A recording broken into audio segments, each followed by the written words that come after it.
So in that population, then you still get these high returns from exercise, even among people who are walking already a moderate amount. And so it kind of tails off less than it would in the general population. For this specific population, we're still getting a lot of bang for our buck, even among people who walk a lot.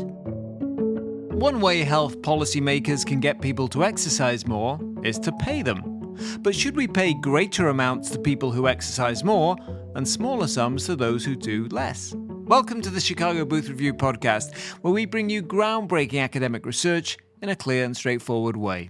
I'm Hal Weitzman, and today I'm talking with Chicago Booth's Rebecca Dizon Ross about her research on personalizing incentive payments to try to encourage exercise.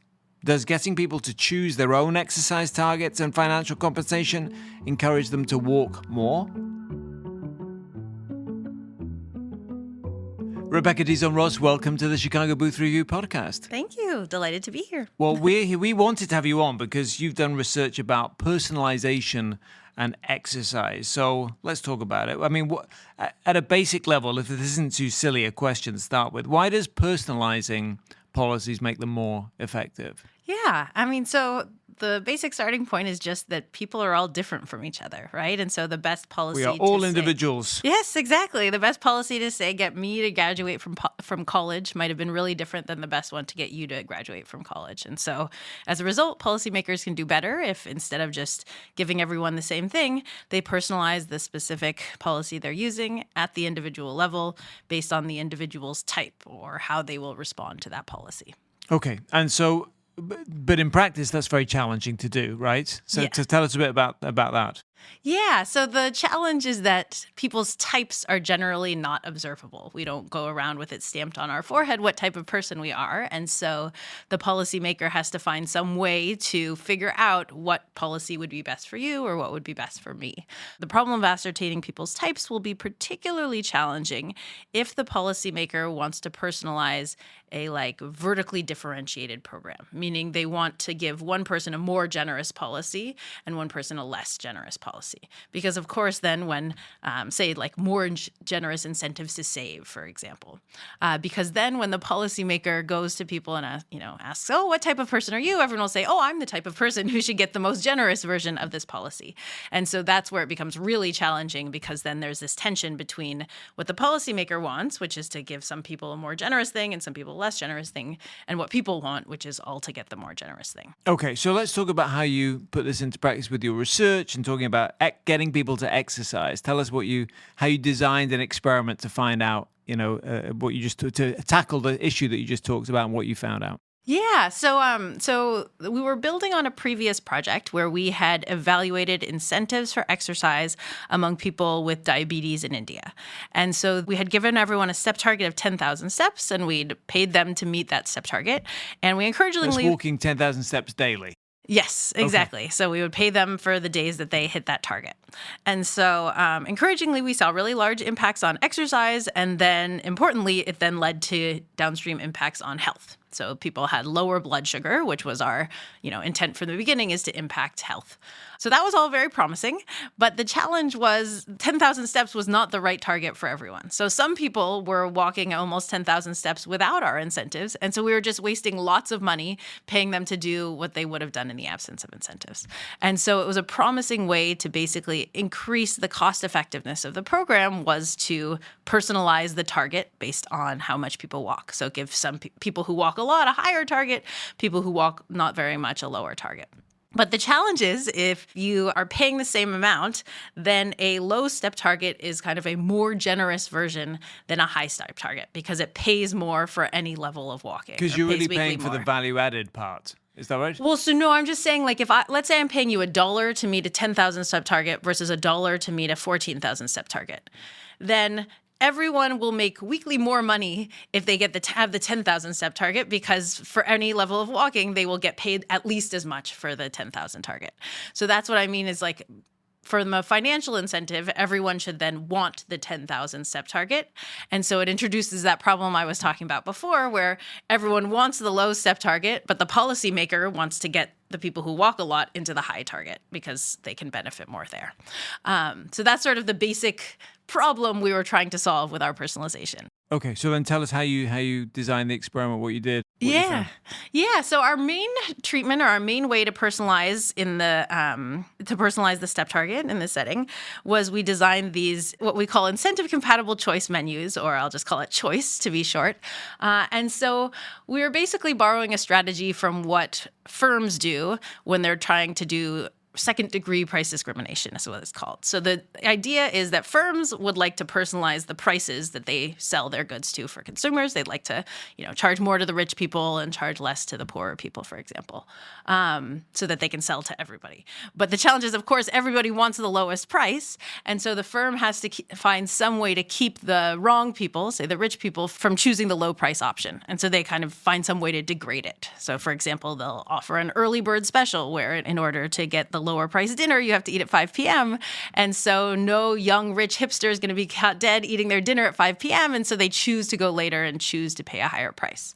And so we borrowed that exact same idea. We thought about, well, how can we make it so that people who walk a lot don't want to choose this lower step target. And so what we did is we just made it so that that lower step target paid a lower incentive amount if people reached it. So it would be like so then we let people choose their target, and they could choose between lower targets that paid out less or higher targets that paid out more.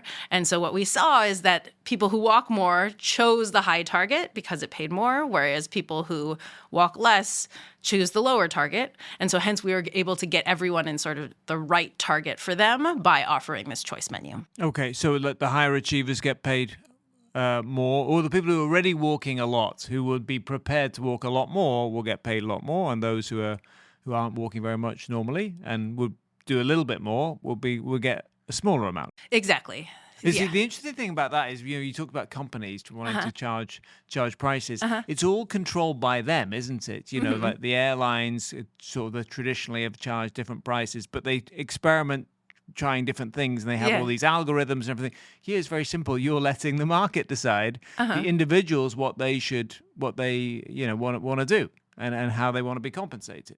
Yes. Well, I mean, it's a similar idea to the market. I think the firms in the market are using these complex algorithms, but then they're allowing the customers to choose which of the products. So it's similar to, we didn't have a complex algorithm. We designed it using like really simple data because we just didn't have the data to run a complex algorithm. But I think we as the researchers are the analogs of the firms, and then the people just get to choose which one they want similarly. Okay, so tell us about what you found. Yeah, so we found actually that this choice menu worked really well. So probably better than I expected. Our goal was to maximize the amount of exercise we could achieve relative to the cost of the program. And the primary cost is the payments that we give to participants. And so we found that we increased our treatment effect on exercise by 80% relative to just using a kind of one-size-fits-all approach, which was to give everybody the same step target or the same contract. So we got a much larger treatment effect on exercise, which was amazing. And then it didn't cost any more. So it was just basically getting a lot more bang for our buck by using that choice menu. So that's sort of our headline result about that personalization approach. Because, traditionally with the steps, I think in the United States, they have said 10,000. And so you're saying that doesn't really work as effectively as your policy would work. Exactly. So giving everyone 10,000 was not as effective as giving personalized targets. And in fact, we went above 10,000. We were getting people into 10,000, 12,000, and 14,000. And so what we can show you is that basically the 10,000 step target works much better for the people who don't walk very much, but the 14,000 step target works much better for the people who walk a fair amount in the absence of incentives. And so if you just use a single one, you're getting it wrong for some people. And so our choice menu was able to get it right for a lot more people. Okay, well, it makes sense that that you would get that kind of result. So talk about, there's some language I wanted you to unpack a little bit from your research, which is about choice versus tagging. Yes. Well, explain that distinction. Yeah, so I think there's kind of broadly, when you think about personalization, there's two main kind of buckets of approaches you can try. One is choice, which we've talked about. And the other, though, would be personalization based on observables. So basically, the policymaker has some measures about people. Maybe they know your gender, maybe they know your blood sugar because you've taken that at the clinic. And so then they take all of the observable measurements they have, and based on that, they choose which one to assign you to. So in that case, individuals don't get to choose what they get. Instead, they're just assigned based on some of their characteristics. And so kind of the better those measures of characteristics are, then the better the policymaker can do. But you have to collect a huge amount of data to make that really work properly, right? Exactly. So that's the huge downside of tagging relative to choice, is that it is less scalable in that sense. It involves a lot more data, which is, becoming perhaps more feasible with the rise of big data, but less so in developing countries like where we worked. And so that's why we were interested in benchmarking against tagging sort of to see how well we could do with choice, because choice is easier to implement. You don't have to collect all this data, as you're saying. You just have to ask people what they want. And so what we saw with tagging, so first, the first thing we did with tagging is we tried a tagging approach where to sort of solve that problem, we just use data that the policymaker would likely already have so that it wouldn't be too hard a lift for them. And so what we saw when we tagged with them— What kind of data are we talking about? So things like gender, your diagnoses. So these would be health policymakers. So it was basically some of the things that were like administrative data in the system. And so we tried to kind of bias it as much as we could towards that approach to do as well. So we allowed it to use several different health measurements like blood sugar, BMI, blood pressure, things like that, as well as your diagnoses and all that and that type of stuff. And so we tried seeing what would happen if we used all that data personalized, and basically it did nothing. It didn't do better than kind of the one size fits all, and it's just because those variables just don't do that well at predicting exactly how much people walk. And so to do better with tagging, you really need to measure exactly how much people walk, and then you can do better. So if you measure how much they walk for a week and then assign them a target based on that, then you can do quite well. But of course, that requires the government to be able to do that. And then it requires that when you do that, people don't then kind of manipulate how much they walk to try to game the system and get a different target. So anyway, if you use all of those different observables, which would be sort of the best the policymaker could do, they actually only do as well as our choice menu. We thought that was a really promising thing for choice because it says it can do as well as you could do with all of these different things that would be quite costly to collect, and we can do as well with just a simple choice menu that's much more scalable and easy to deliver. I'm just thinking, as you're talking there, about how this would actually work. You're trying to help people who have type 2 diabetes, right? Which activity is going to help them. But aren't you going to help those who are least active, the most? So in other words, if I only walk 1,000 steps a day, getting me to 2,000 is a massive achievement. In a way, you might think you want to pay those people more to do that rather than someone who's already walking 10,000 to get them to 14,000. I don't know what the health effects would be, but I would imagine they would be less significant than the doubling the person who walks 1,000. Yeah, so it's a great point. So I think there's a couple reasons why we still think our approach works really well, even despite those types of concerns. So the first is that it turns out, based on the measurements in the health literature, that kind of the health returns to steps are not as concave as you would think.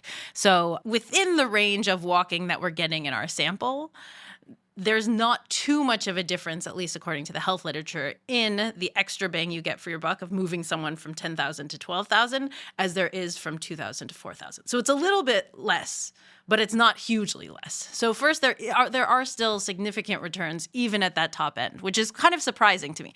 Once you get to marathon runners or things like that, then you're in a different ballpark. And also, actually, something that's interesting is that that's particularly true among people with diabetes.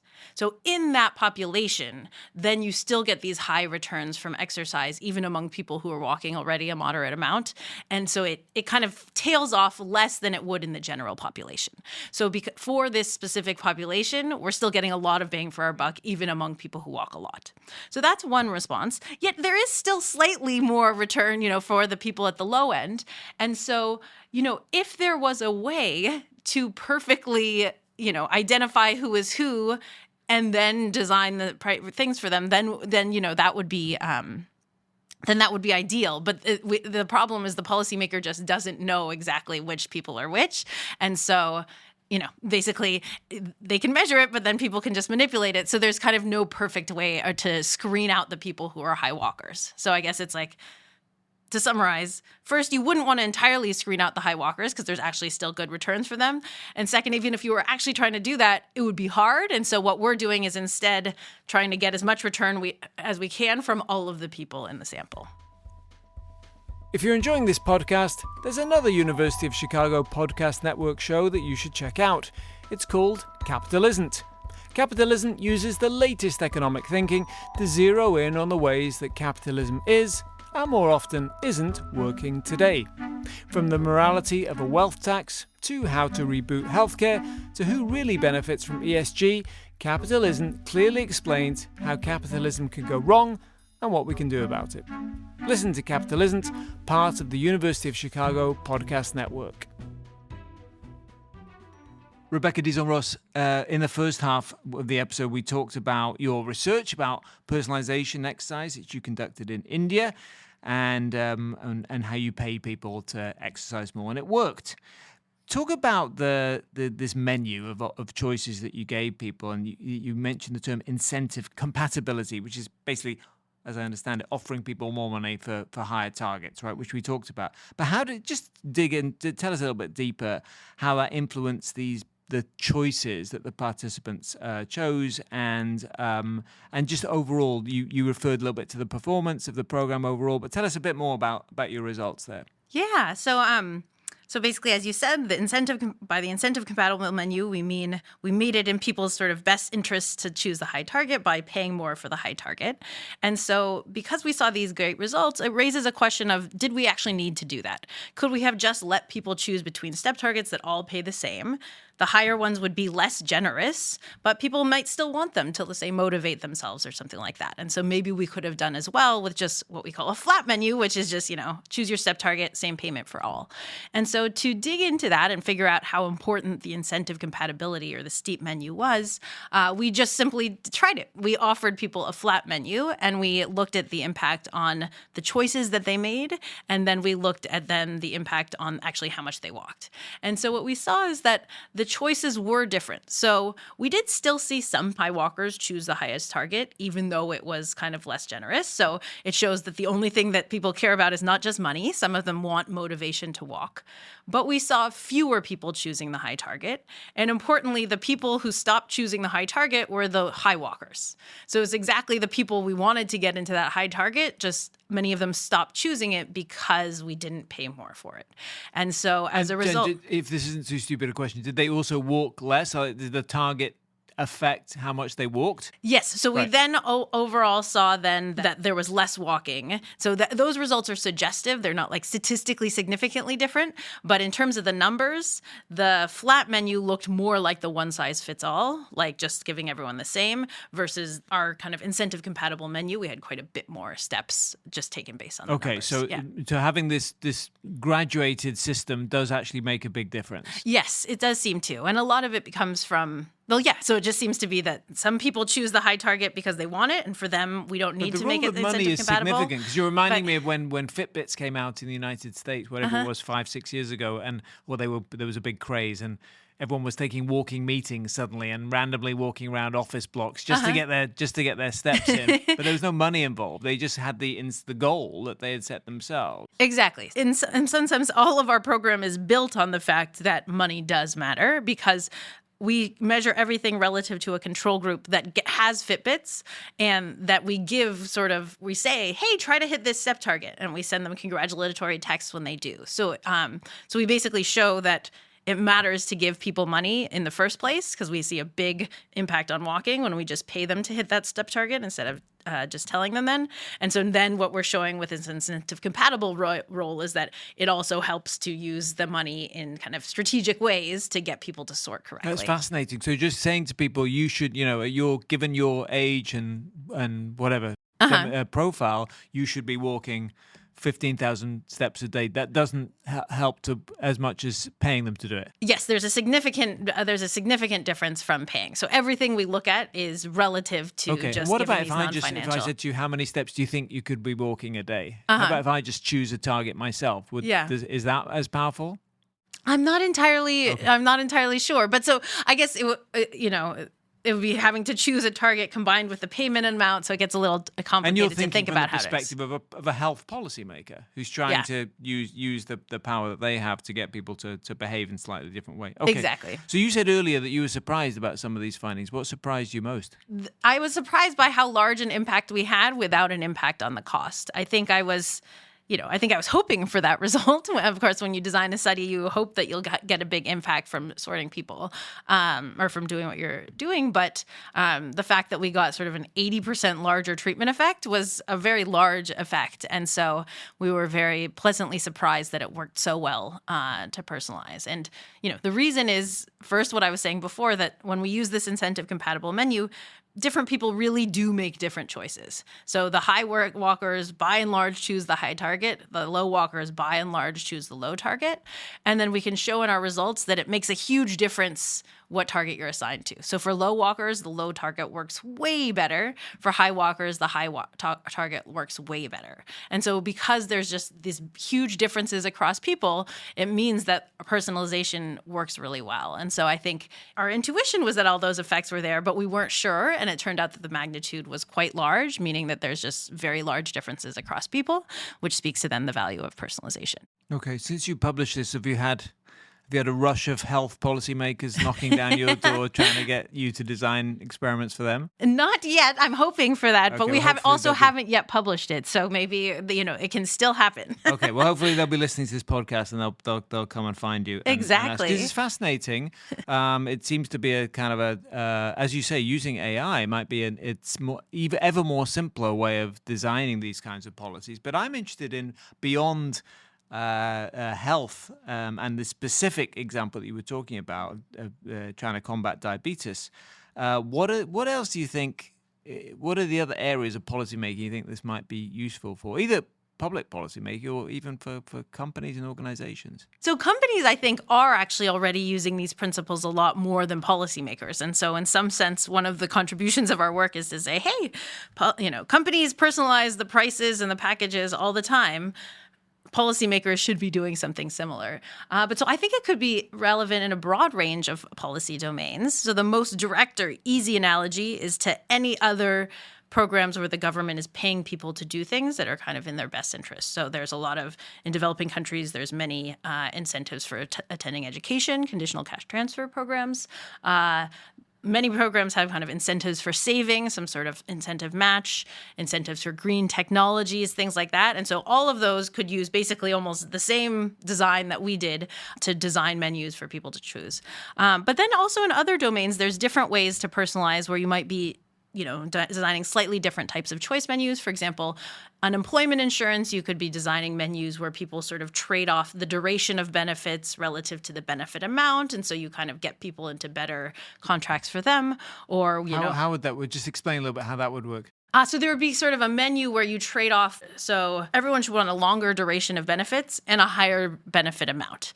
Okay. And so if you just allow people to choose, everyone would choose sort of the thing that has the highest level of both. But instead you could design a menu with trade-offs where one choice would have a higher benefit amount, but a lower duration. One might have a higher duration, but a lower amount. And so that would allow people to sort based on sort of their characteristics and potentially improve the kind of welfare of the program or things like that. So that type of option could be at play, or similarly, if you think of housing wait lists where people might trade off based on their characteristics, the wait time till they get a house versus the quality of the house and things like this. So menus where you design them so that no option dominates, people have to make those trade-offs, but they make them based on their own preferences, and that can allow for sorting in ways that could potentially improve the efficiency of these programs.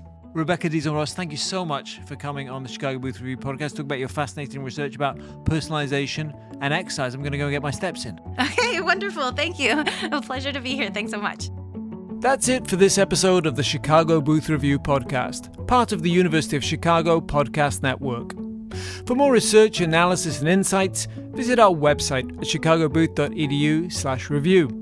When you're there, sign up for our weekly newsletter so you never miss the latest in business-focused academic research. This episode was produced by Josh Stunkel. If you enjoyed it, please subscribe and please do leave us a 5-star review.